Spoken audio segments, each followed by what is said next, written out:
और एक बात, इस आपातकाल के दौरान भारत के संविधान के प्रस्तावना में, प्रियम्बल में 2 शब्द जोड़े गए हैं। राय साहब, आप इस विषय के बारे में कभी बोलेंगे या लिखे तो मुझे मालूम नहीं है, देखता हूं। 2 शब्द जोड़े हैं।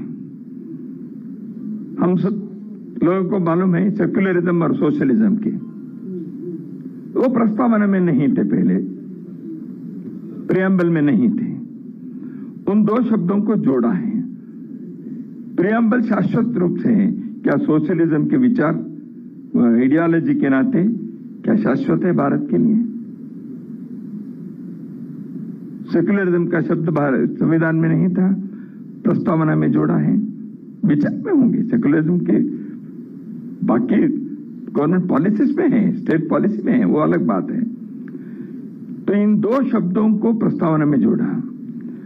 बाद में इसको निकालने के प्रयत्न हुआ नहीं है।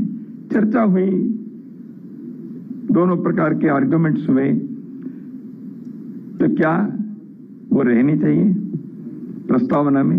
ये विचार होना चाहिए, क्योंकि मैं जानता हूं संविधान के निर्माता डॉक्टर बाबा साहेब अम्बेडकर जी के नाम जिस भवन पर है, उसमें मैं खड़े होकर बता रहा हूं, ये बाबा साहेब अम्बेडकर ने जो संविधान बनाया था उस के प्रस्तावना में ये 2 शब्द नहीं थे। तो इसके उद्देश्य क्या है, विचार किया जाए। इसलिए आप संविधान के बारे में चर्चा कहते ही बाबा साहेब अम्बेडकर जी के बारे में नहीं है, ऐसे विषय भी है ना, वो बाबा साहेब अम्बेडकर ने नहीं बनाया। इमरजेंसी में जब देश के मौलिक अधिकार नहीं थे, देश के संसद नहीं था, न्यायांग पंगु बन गया था, उस समय आपने इसको जोड़ दिया। तो इसलिए ऐसे कई बातें आज भी समीक्षा करने के लिए हैं।